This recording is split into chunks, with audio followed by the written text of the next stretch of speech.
in there to actually reflect the consequences, the outcome of the 2024 Yeah, election. because I was going to say, obviously it's the kind of thing where at this point you're thinking, well, maybe sort of a second afterward or something, because we're just so in it. I know. Well, it's still relevant. I mean, I was really hoping for a different outcome of the election, as you can probably tell, Yes. but I still think that it would have been relevant even had he lost.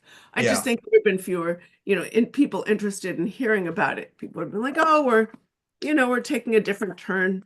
I don't know, we can Yeah. talk about this when we get started. So, I know. I keep hoping that my stuff will become irrelevant. And ever oh my since, God. I wrote Crazy for God something like 15 years ago about my journey out of the evangelical world. And I thought, okay, once the next election happens with Obama, whatever, this will become irrelevant. And then, Right. it's all going to go away and good because I want to move on, and it never does. No, it never does. Yeah, it's eternal. So, hey, I'm going to introduce you properly here, Okay. um, and we will get going. All right. So this is In Conversation with Frank Schaeffer, and I am Frank Schaeffer. And my guest today is Katherine Stewart. And Katherine has been on with me before. And I'm going to read her bio because Katherine has done many things in her life. And I'm going to get this right here. Katherine Stewart is the author of The Power Worshippers Inside the Dangerous Rise of Religious Nationalism, the award-winning book upon which the documentary feature God and Country, produced by Rob Reiner, is based. She has covered the intersection of faith and politics for over 15 years. Her work appears in the New York Times, the New Republic, and others. Her 2012 book, The Good News Club, covered the religious right's efforts to infiltrate and undermine public education. And you can find her at Katherine Stewart. And we're going to post all those things, so I'm not going to do all that because the links will all be wherever this is. And her new book, which you can see sitting right behind her, and not behind me because I read mine on Kindle, which I ordered and read, and I have lots of notes to talk to you about. So do you have a book to hold up there beside the one on your shelf? I do. It's sort of off in the Okay, other but anyway, room. consider Sorry. I'm holding the book up. It's the Kindle book I've read. It's in my computer, Money Lies in God, and just tell us the subtitle. Money lies in God inside the movement to destroy American democracy. Yeah, and basically the title is self-explanatory, and anybody who thinks that it's a stretch or she was overreaching or destroy democracy is hyperbole. I would give you the last couple of weeks and just say case closed. We know where this is all going. So we're not even going to go there in terms of has this come true or what's happening. Anybody who watches this podcast knows I come from that background. So I'm going to talk about the book specifically. Part one, Money, California Dreaming, A Tale of Two Bushes, Schools Out Forever, The Room Where It Happens. Part two, Lies, The Permanent Emergency, The Resentment of Campus Misfits, Smashing the Administrative State. Part three, Demons, The Rise of the Spirit Warriors, God and Man in Las Vegas, No Exit, Exporting the Counter-Revolution, and conclusion, The Way Forward, question mark. So I want to start with a quote from early in the book when you set it up, and here's how you set it up. The big story of our time is the rise of an anti-democratic political movement in the United States. Like any such movement, this one is diverse and complicated. It brings together a collection of people and ideas that in ordinary circumstances would not dream of sharing a bed.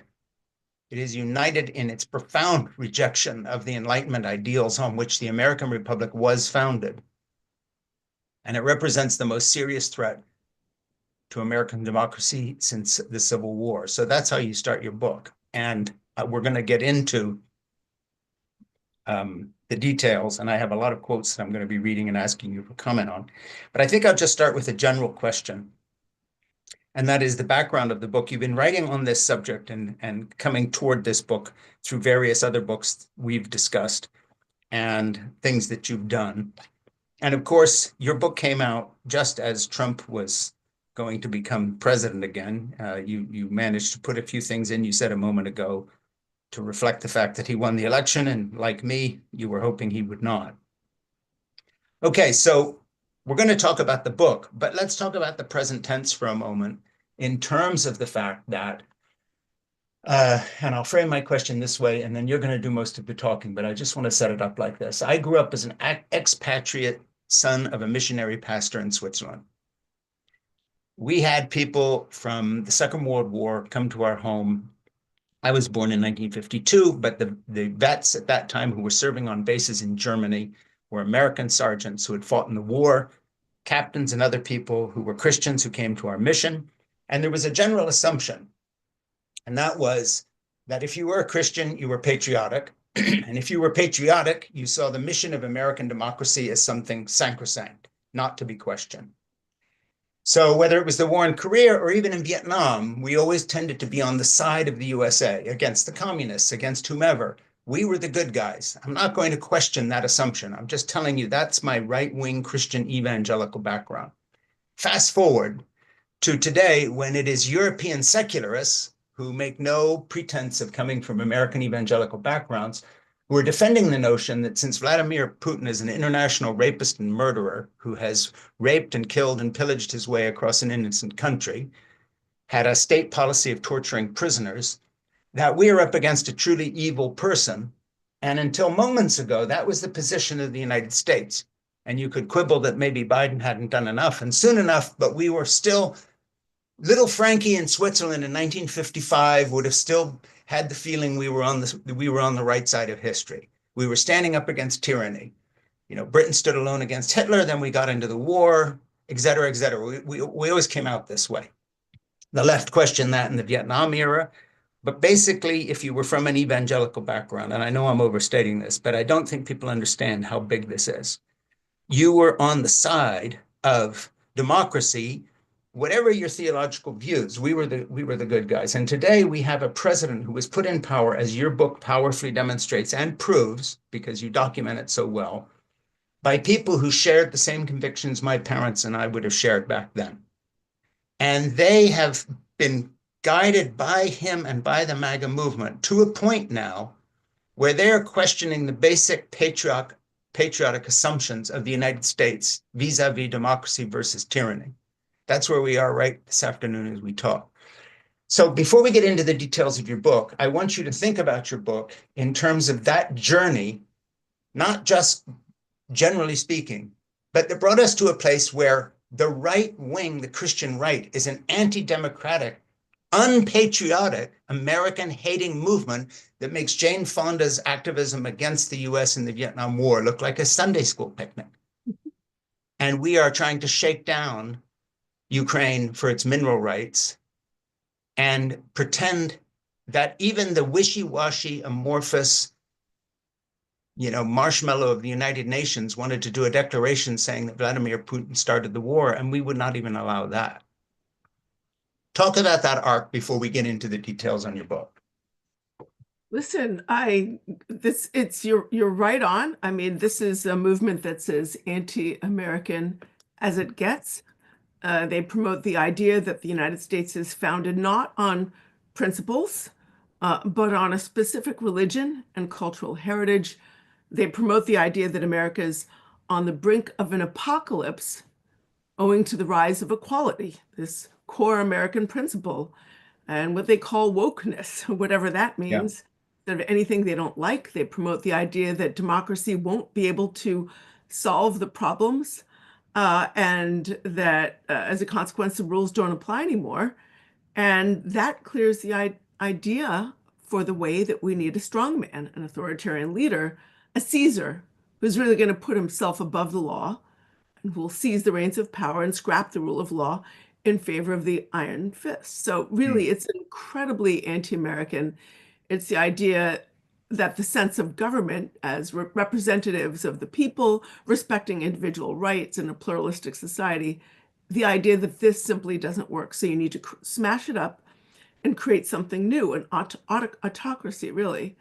So that's really the contours of the idea. And this is, by the way, emphatically not the idea of Thomas Jefferson or Frederick Douglass or Abraham Lincoln or so many others who actually helped create America as we know it. It's deeply anti-American.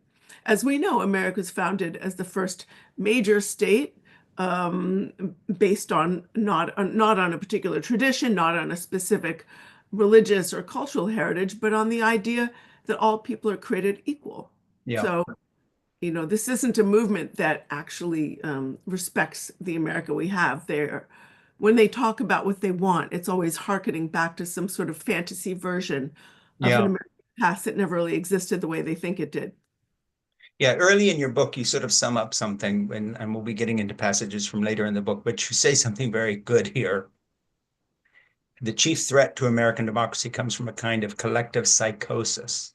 The age of economic and cultural fracture has yielded a politics of unreason. I just think that's so important and also so well put. But I think it's worth taking a moment and have you just unpack that a little. Movement leaders are, nihilistic. They deny that truth really matters. They're absolutely comfortable and with promoting lies and disinformation and propaganda. I sort of talk about that's the lies in the subtitle in the title of my book, Money, Lies, and God. Yeah, Uh, and I have several chapters which really drill into the ways in which those lies are produced and then disseminated in order to separate the rank and file from the yeah, facts, make them filled with fear, make them easier to control, tell them that, you better do whatever we say, yeah, and be okay with an autocratic leader because you're facing this, terrible fate if you don't. So it's a very nihilistic idea, but it's a kind of nihilism of, again, of the autocrat. I mean, or to be less polite, can we use the F word here? yes, you Fascist. can use the F word. F word. I think fascism is best understood as something that actually happens like to a political system Yeah, rather than something that starts off as a full-fledged political program that yeah, receives majority support. So a lot of the people along the way, I don't think, set out saying, well, we support a fascist whatsoever. yeah, But what you've got going on is these different groups, sometimes working together, sometimes frankly at odds with one another, but yeah, they're in the same boat, as it were, and they're leading us to a place where we are going to have, where some of the leaders explicitly support an autocrat. We've heard yes. normalization of this idea of Trump as a King Cyrus, right? A king. Mhm. And he loves this. I mean, didn't he Well, recently? a normalization of an idea that is not peripheral to fascism, which is revenge on your political enemies and revenge on anyone who stood against you on your climb up. And that is straight out of the Mussolini, Franco, and Hitler playbook and happened. And the first people that were murdered were not the Jews and the handicapped and the infirmed or whoever else, but it was the enemies of the state as defined by people who had not sufficiently kowtowed. And so when you have people at the FBI and our other security agents who have been handpicked as supporters of Trump who will prosecute an agenda of revenge. And of course, you haven't mentioned Elon Musk yet, but he seems to have the same philosophy and has used Twitter to go after his people and sicked his legions of followers on people to harass them who, question anything. That is straight out of the fascist playbook from 1930s and the 20s before that. So I don't think you're exaggerating. By the way, I'm not doing this in a good order because your book is so impressive and so important that we're making Money, Lies, and God our offering in February Oh, for our book club thank um, you. because we want people to pay attention to it, and we'll continue to promote it and get you back to talk about it. So I want to get into some of the details of the book. And one of the things I wanted to say is that you write and you say, no longer casting the United States as a beacon of freedom, it exports this counter-revolutionary creed through alliances with leaders and activists who are themselves hostile to democracy. Well, again, 10 minutes ago, you might have said, well, perhaps that's an exaggeration. When you see the Europeans on their knees begging the United States to stand up against the aggressor in Ukraine, and you understand that as goes Ukraine, so will go Taiwan, and you understand that everything the United States has represented with our military power is being turned on its head. Um, in a way, what's amazing to me is the context in which I read your book makes so much of what you say sound like an understatement. Because what's actually happening, you predict, but it's turning out worse than we could have imagined. In other words, the sudden reversal becoming, getting on the side of Vladimir Putin is just, it goes into the realm of sort of science fiction unthinkable. It's outside of the realm of normal American history, even at our worst points. So, Father Kuglin and the people who supported the fascists in the 30s were not the president of the United States. Yeah. It's interesting. I think sometimes autocrats, they run on vengeance, as Trump did. Yeah, He won on promises of vengeance, and he's got all this aggression. He channels the aggression of a lot of his supporters, some yeah, of whom, by the way, I have to say, have legitimate reasons for their resentments. A lot of them are sort of on the losing side of the economic spectrum. We've seen in the last decades massive concentration of wealth at the tippy top of the economic yeah, spectrum, leaves a lot of people feeling left behind. And a lot of them are resentful, but what the movement does is it's so good at tapping into those resentments and then hurling those resentments at their political enemies. So yeah, back to the overseas adventure. Trump won on promises of vengeance and, I'm going to punish my enemies. And what a lot of autocrats do is they take on these very opportunistic and kind of needless overseas aggressive ventures as a way of channeling their own aggression and yeah, the aggression of their supporters, right? Uh, because sometimes countries, I mean, you look at Russia, the war unified much of Russia, even as it was murdering so many of its young people. So, yeah, whether Trump is threatening Greenland or Canada or Panama or, whatever else he's doing, I mean, it serves two functions. One, it legitimates the sort of aggressive fantasies of some of his autocratic allies. I hate to yeah, say it, but, Russia wants Ukraine, and he's saying, oh, making threatening noises about Ukraine. But if he's already said, well, we're going to take over Canada, yeah, it's yeah. saying in a way, well, you don't have to respect borders because we certainly don't. And the Um, warning certainly has not been sounded in the media. You have a part that comes later in your book. I think it's down on page 244 or something. While there is certainly disinformation on the left too, the right-wing ecosystem is far better at pushing manufactured untruths into mainstream discourse. Again, a bit of an understatement.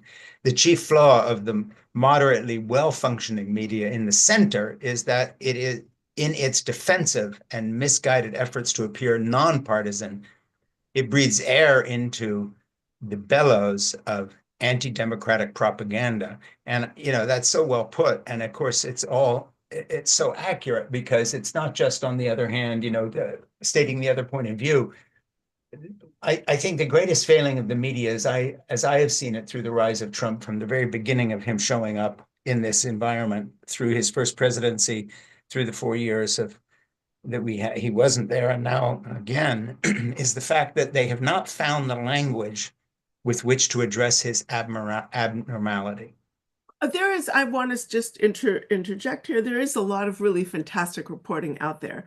The problem is that we have like, an information sphere where people are, some people are having a hard time. Some of the mainstream publications are having a hard time kind of exactly not treating this as just another, episode in a kind of uh, normal politics. But Yeah, there is fantastic reporting out there. But the problem is that most people who really need to be reading it, a yeah, lot of the people who should be reading it are instead, we know about Fox News yeah, and this propaganda, arms, but there's a whole other disinformation sphere, I should say, or yeah, propaganda sphere that makes Fox News look like MSNBC. yeah, You know, exactly.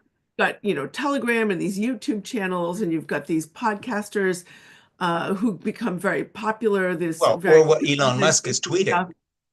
I his know own it's really statements. sad. It's really sad. I mean, back to the Russia situation, I want to just say, like, without delving into the complexities of the history here, and I do get into them to some degree in Money, Lies, and God, this sudden sympathy for Russia isn't just about Trump and his dictator fetishes, so to speak. Like the Yeah, American right has been converging with the Russian right for decades. yeah, And it's a marriage made in homophobic heaven. It started yeah, at the end of the Reagan years, believe it or not. And it is, well, I mean, it's yeah. deeply And entrenched. we actually had an author who her co-author is in hiding. She teaches in Rome University, and she wrote a whole book on this. And Ernie will text me the title because I don't have the book. I read it on kindled again. But the thing is, she follows this, and as early as 1990, Dr. Dobson was going to Russia to try to enlist bits and pieces of the Russian Orthodox Church. And of course, Archbishop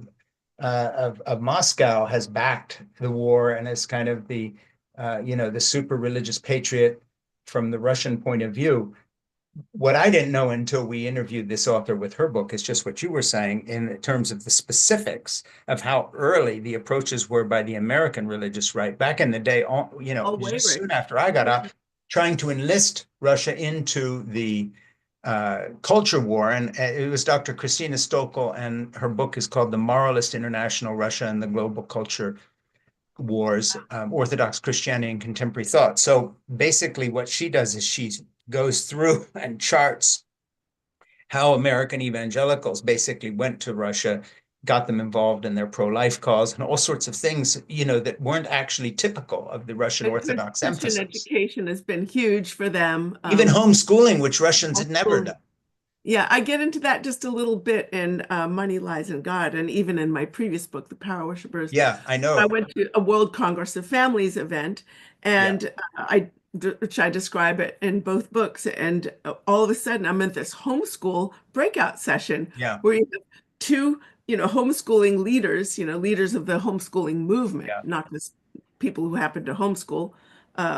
People homeschool for a lot of reasons. Yes. The homeschooling movement has been sort of overtaken by a sort of Well, far and right then you go to religious. this conference in Verona, Italy, and you're in this nice palazzo with all these folks who are doing the same thing. And of course, it has overtaken both Italian, Russian, Hungarian Right.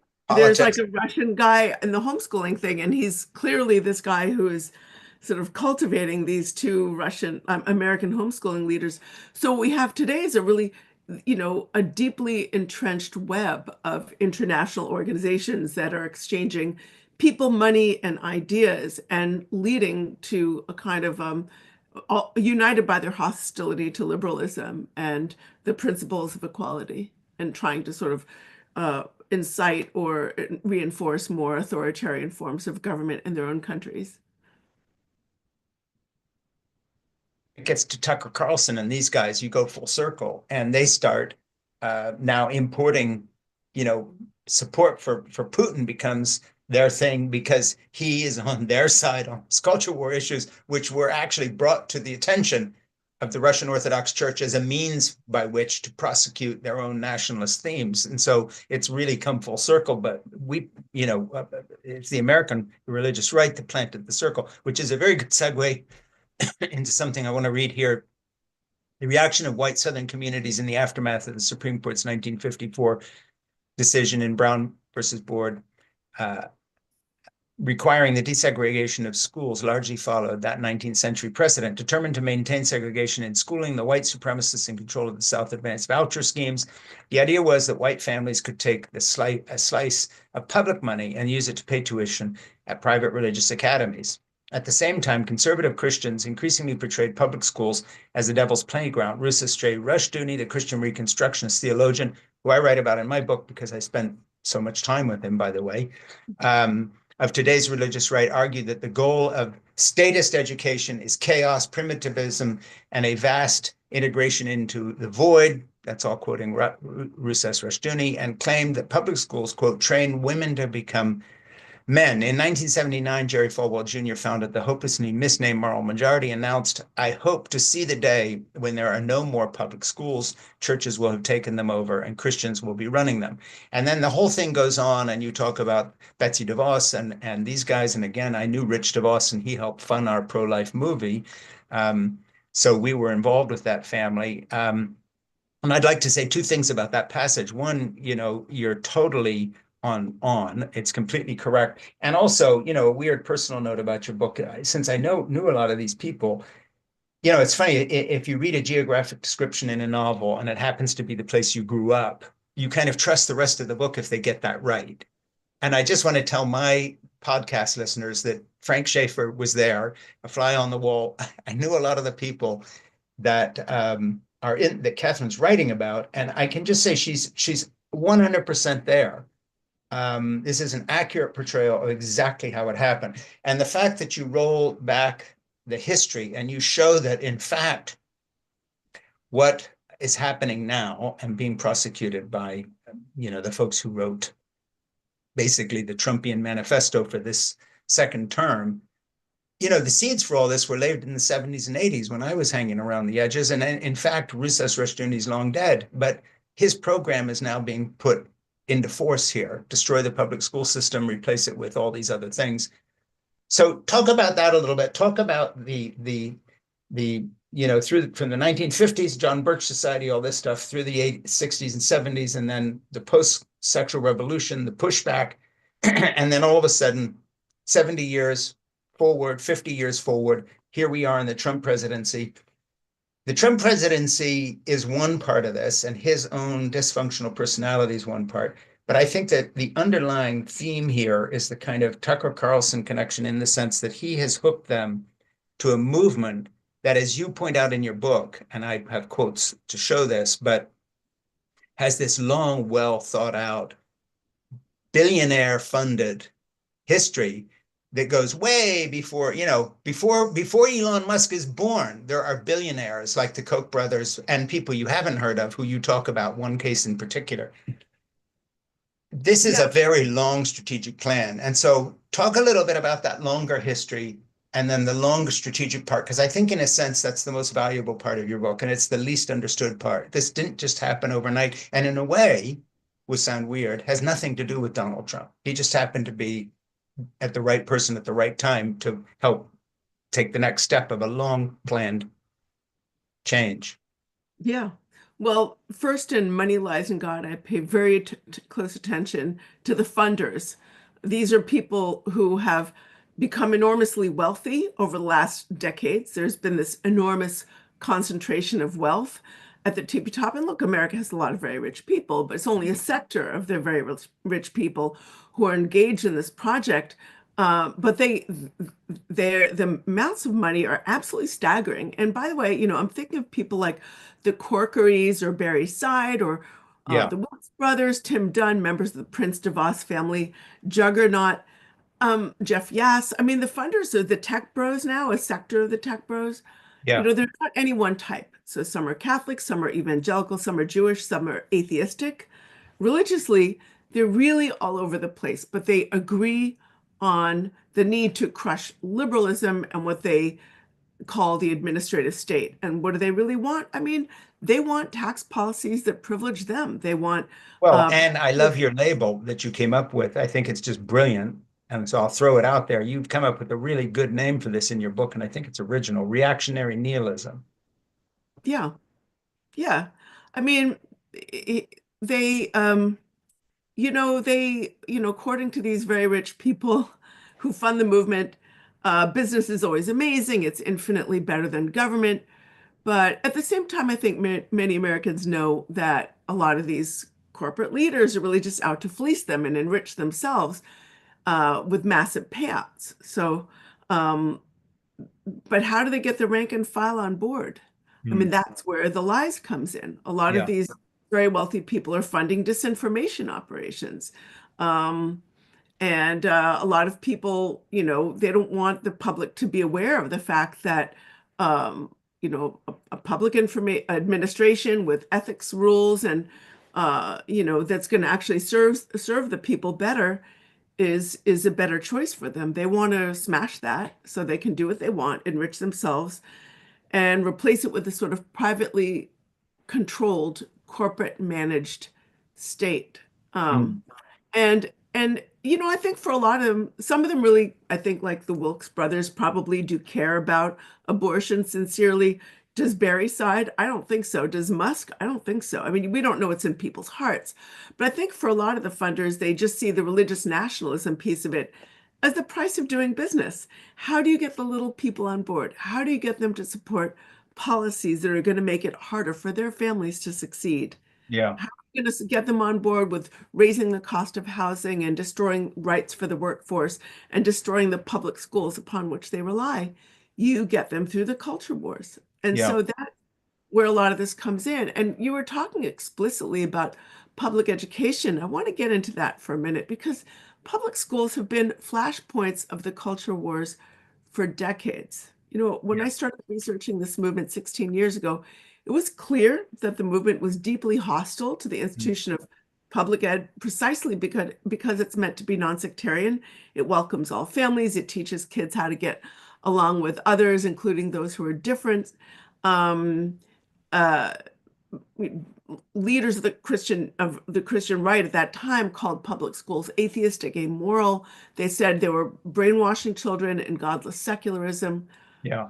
But the so they don't want kids teaching, critical. They don't want kids to learn critical thinking. They don't want to learn them to learn how to get along with those who are different. But there's another aim here, and it's a Mm. long-standing aim. Um, when I started writing about this stuff in 2012, my first book focused on public education, Yeah.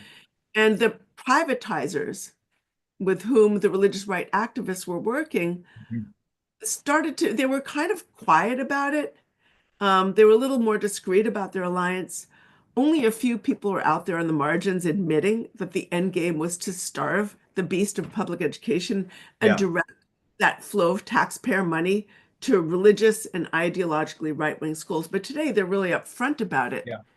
So what they really want is to create a national network of publicly financed religious schools that Mhm. explicitly favor conservative forms of religion and right-wing ideology. Yeah. And so they've got a sort of two-pronged aim. Number one, they're trying to force their programming into the public schools. That's motivation of the Ten Commandments laws that mandate Ten Commandments in every public school, or Yeah. programs like in Texas where they're actually paying teachers to teach elementary age children a sectarian Christian curricula. I mean, there's so many of these types of initiatives targeting different states.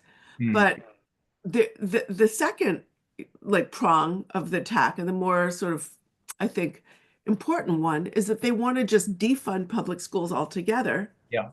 and direct the money to private religious schools. And they're setting up a case now in Oklahoma of a Catholic-run charter school, which they want to be fully taxpayer funded. And the Supreme Court has agreed to hear that case. And Yeah. so they're getting vouchers, like religious schools get vouchers. That's not enough for them. They really want to sort of redirect all the money so that, you get them young, you keep them for life. That's the sort of Yeah. strategy. In fact, Luis Bush, you know who he is, of course. Like, he's that mission strategist who came up with Yeah. a 1040 window. He came up with this idea. He called it the 414 window, Mhm. meaning children between the ages of 4 and 14. So Yeah. he's very like respected mission strategist, and he published a book where he said, we got to focus on those kids, age 4, 14. Like, that's it. And he said, Nazism, Nazis focused on kids, even the Taliban focused on kids. And We need to learn from them. yeah, I mean, in the intro to his book, it says the person who wrote the intro, who you may know, Wes Stafford. Yes.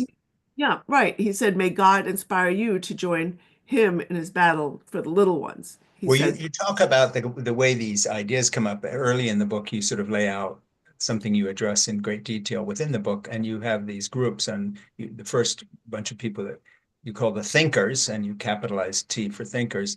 The thinkers are a subset of the increasingly insular professional elite that has emerged in the modern American economy. They spend much of their time shuttling around a number of densely connected institutions with anodyne names often drawn from grand figures or moments of history, the Federalist Society, the Heritage Foundation, the James Madison Center, and so forth. And then you go down a little later, you say the funders support all these people, and then you say the infantry are for them useful fodder, that's voters, in a psychic conflict driven by a highbrow form of reactionary nihilism. So you talk about the funders, the thinkers, and the infantry. And of course, the infantry are the ordinary MAGA voters.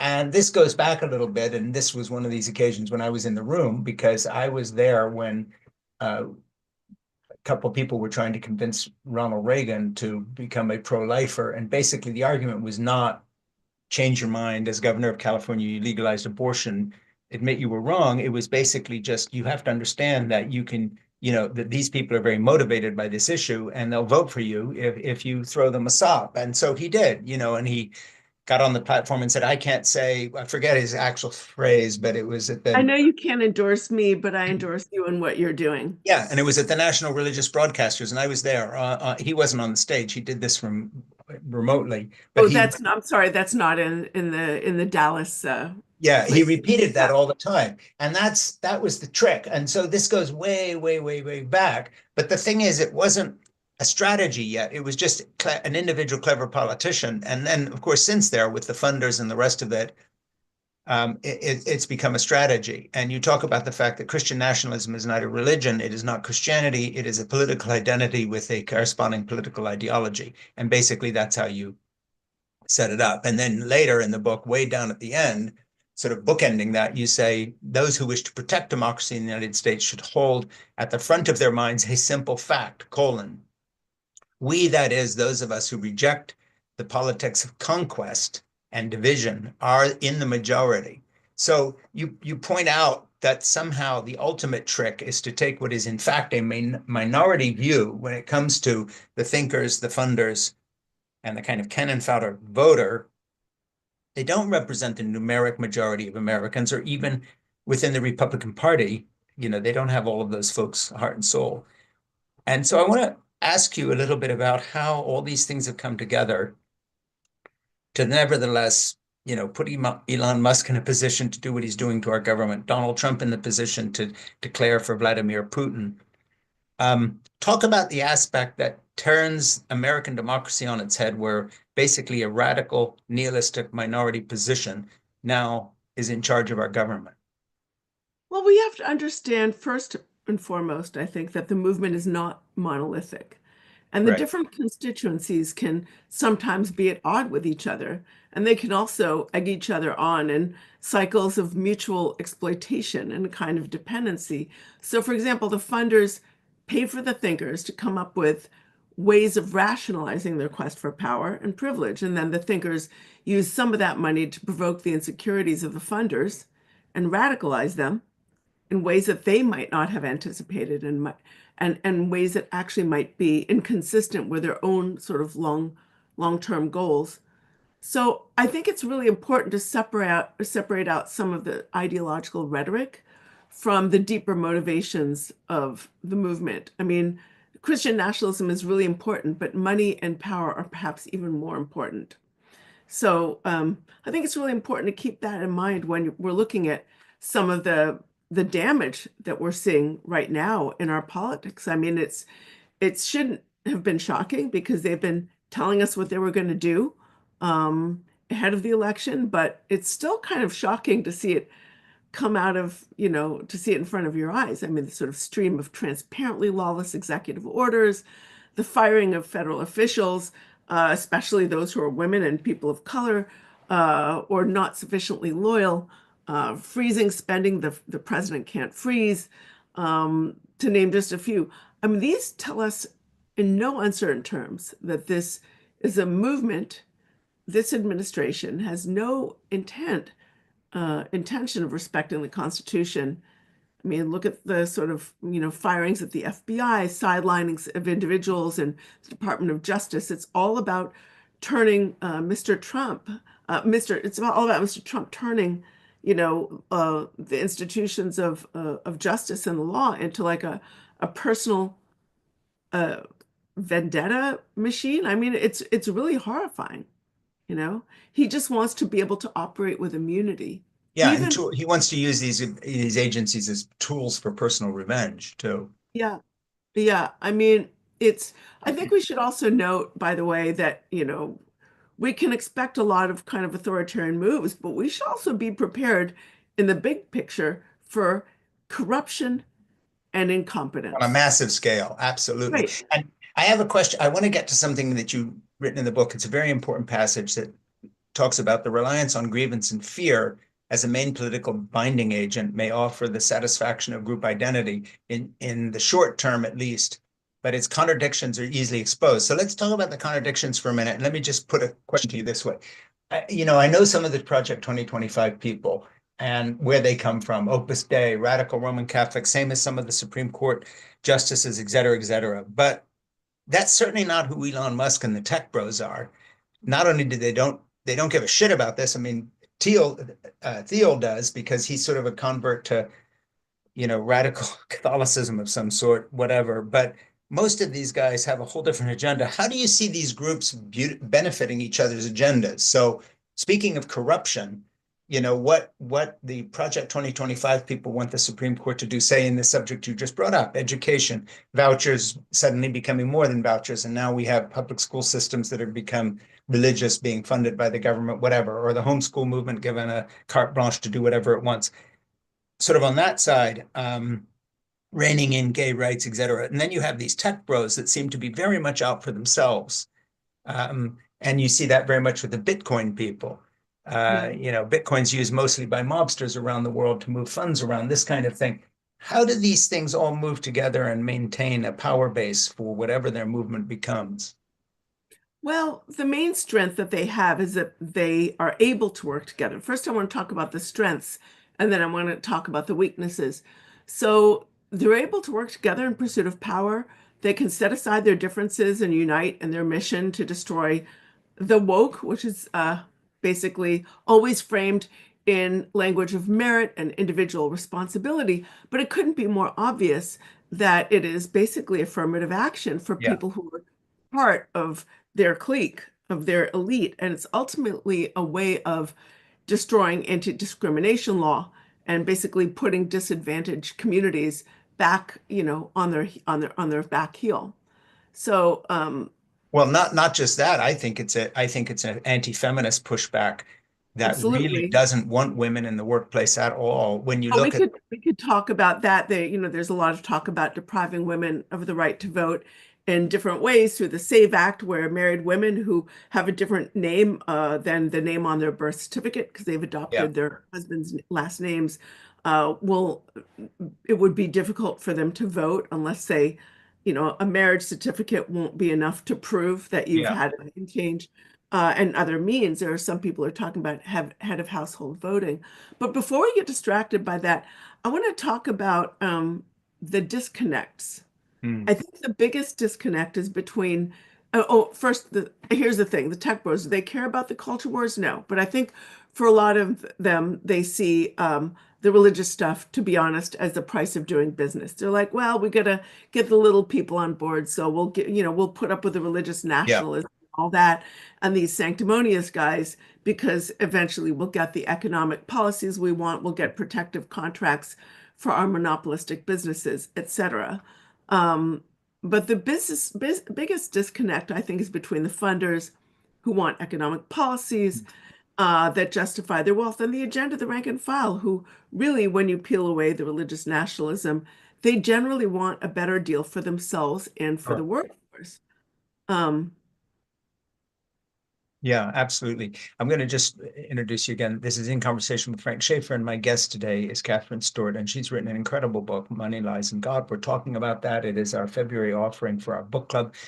And in terms of what we're doing here today, if you go to Spotify and Apple Podcasts, you'll find this as a podcast as well, although it's going out live now. And my Substack page, it has to be said, at frankschaeffer.substack.com. And please go to those and like and do all that stuff you can do to help us along. And also, please not only buy this book, because Money, Lies, and God is more than ripped from the headlines. It is the history of our moment of history, if I can put it that way. Literally, you can't understand what is happening unless you read this book. And I wouldn't say that about many books, certainly not many that I've written or other people that I plug. But in this case, this is actually, it's more than a must read. It's kind of a dereliction of duty not to read it, because it means you've decided to be uninformed. So really, really seriously, in all seriousness, if you're going to walk away with one book from this podcast and read it, of the last couple of years of things I'm doing, this is it. It's horribly relevant, if I can put it that way. It's just too true. So let me jump in here and go to something here. You say in 2019, I attended the annual gathering of the World Congress of Families, WCF, in Verona, Italy. founded in 1997 by an alliance of post-Cold War American and Russian academic activists. The WCF describes itself as pro-family. Let's go back to that because we talked a little earlier about this thing. I just think the weirdness of this is massive. It's as if somehow, and then I'll jump out and let you talk about it, but it is as if somehow you went back and you found that it had been evangelical fundamentalists in the 1920s who met with the early fascists in Europe and got them speaking our language so that in the 40s they could double back and make sure America didn't enter the war or some goddamn thing. I don't know how to put this. It's just too strange to think of Dr. Dobson, who, by the way, his theology as an evangelical would look at the Russian Orthodox the way the evangelicals looked at Roman Catholics. They are lost and going to hell because their theology is incorrect. So there's so many ironies here. It's hard to know where to start, but you're in Verona, Italy. Talk about that conference and then talk about everything that represents as it happened last week again at CPAC, where now all these Europeans and people are coming here and they all are consolidated around support for Vladimir Putin, Donald Trump, and it's like Alice in Wonderland. I mean, what happened? Well, yeah, the technology transfer is kind of going in both directions. There are reactionary movements abroad that are sort of influencing America and vice versa. Yeah. There's it's not just at the World Congress of Families, but national conservatism, NatCon gatherings, and a lot of the other gatherings that I've attended, there are representatives of other countries. And of course, there are nuances specific to different countries.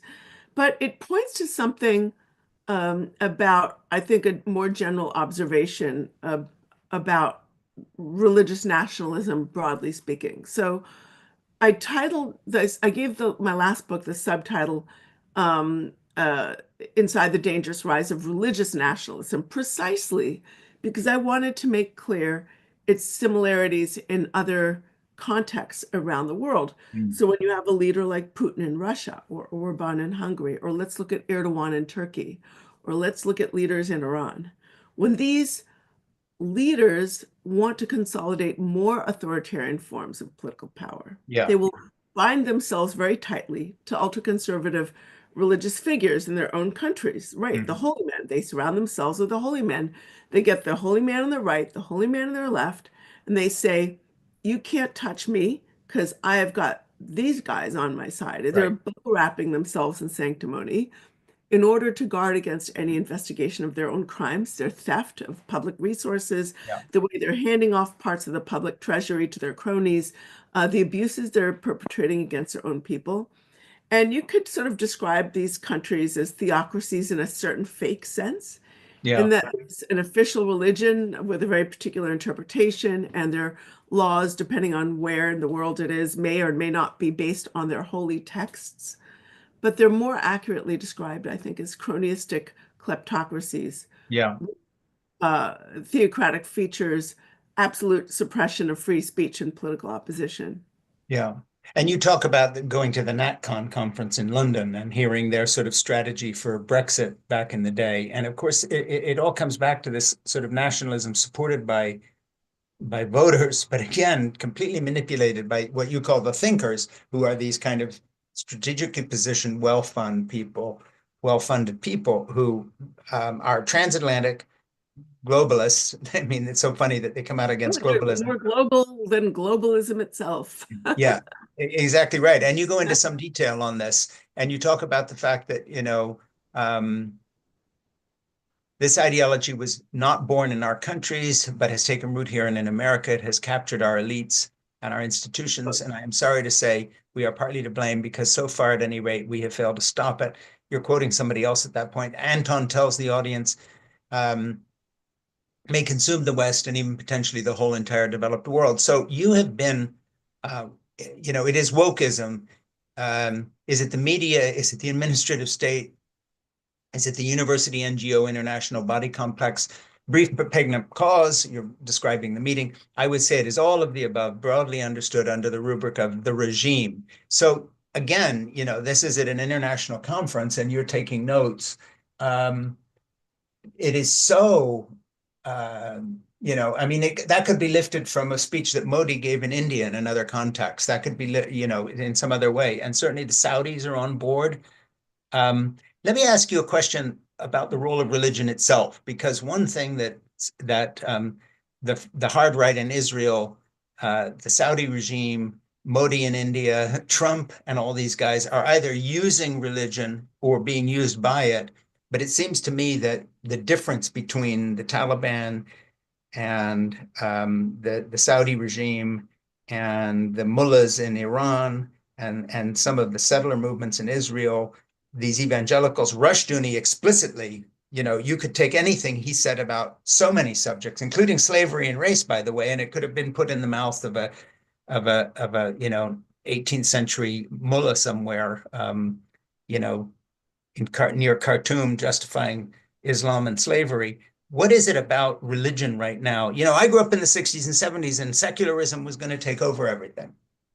We were going to lose. And now we, quote unquote, speaking for my family back then, have won. So the whole discussion is ripped from the theological traditions of all these religions that seem to have more and more in common in terms of intolerance.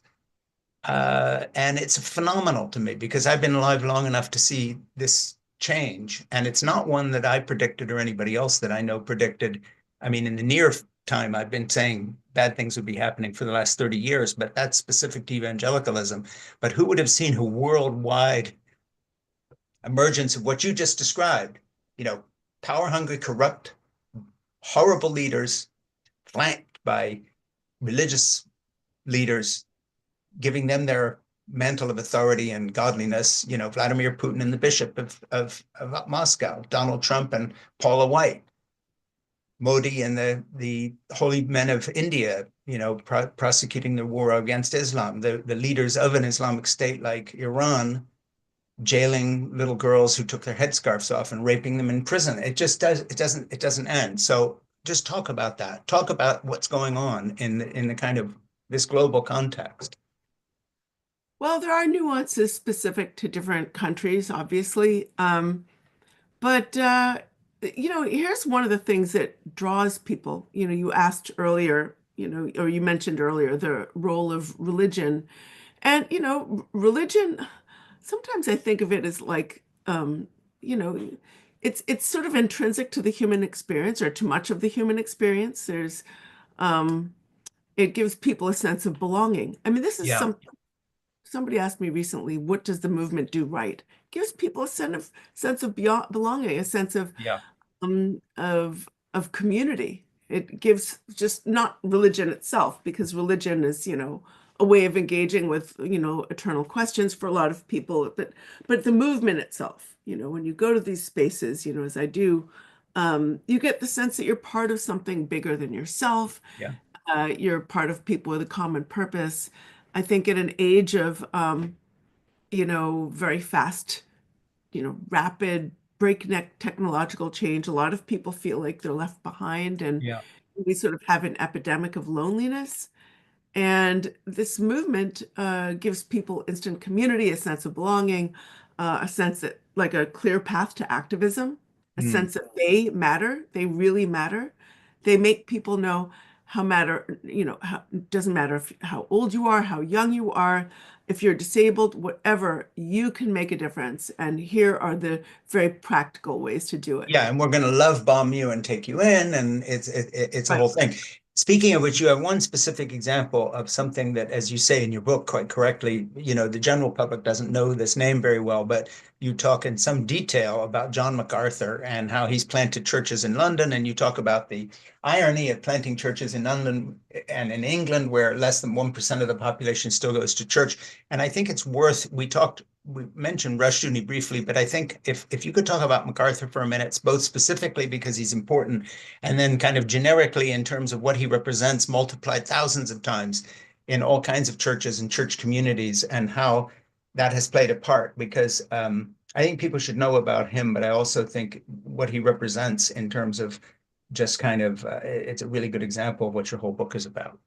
I will do that. But first, I just want to know we're like 4 minutes before the Yes. hour, and then I have to go. And I'm I so know. So sorry give for me that. give me 60 seconds on MacArthur and then wrap it up any way you want to.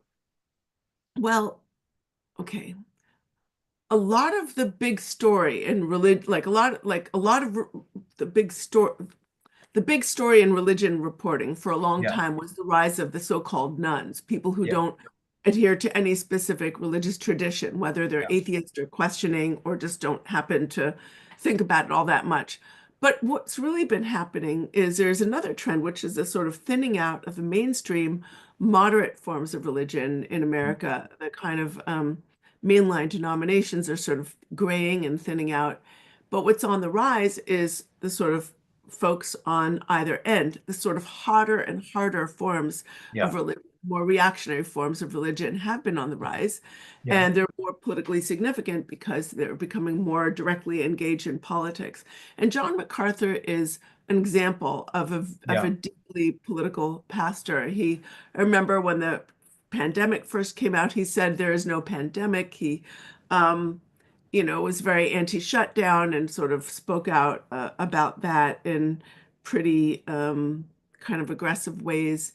He also Anti-vaccine. endorses, yeah, probably very anti-vax, but definitely, I'm not sure if he was anti-vax or not, to be honest, because I haven't refamiliarized myself Yeah. with in a little while, and there are a lot of individuals in the book that I wouldn't want to go there. But Sure. one thing I do remember that he has done is talk about how women have to submit, not just at home and in church, but he had this idea that women working outside the home is really terrible because she takes, I'm paraphrasing here, he said something along the lines of she takes herself out from under the authority of her husband and puts herself under the authority of another man. Yeah. Well, you have that quote in the book. Okay, just to Yeah. wrap this up, first, let me tell you, thank you so much. But once again, everybody, Money Lies in God is our February book club offering, and you must get it, not necessarily from us, but really, if you're going to read anything this year and try to understand what the hell happened, this is it.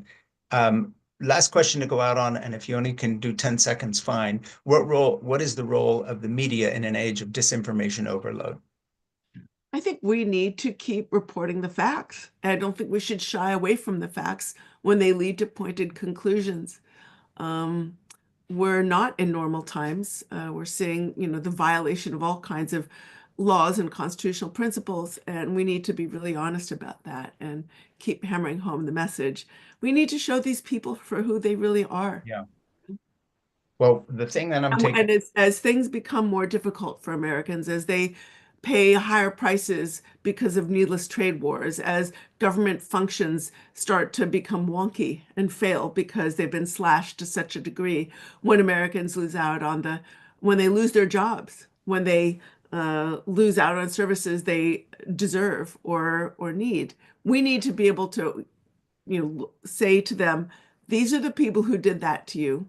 hmm, And here are the people fighting for you. We need to yeah, point out the graft, the sort of, self-enrichment that's happening at the very top of the economic food chain among Trump's supporters. We need to look at how there's Mr. Musk demanding taxpayer privileges and privileged contracts and getting, on his way to becoming a trillionaire, while the ordinary family has a really hard time just making it work. We need to keep pointing to those inconsistencies and help people understand what we're facing.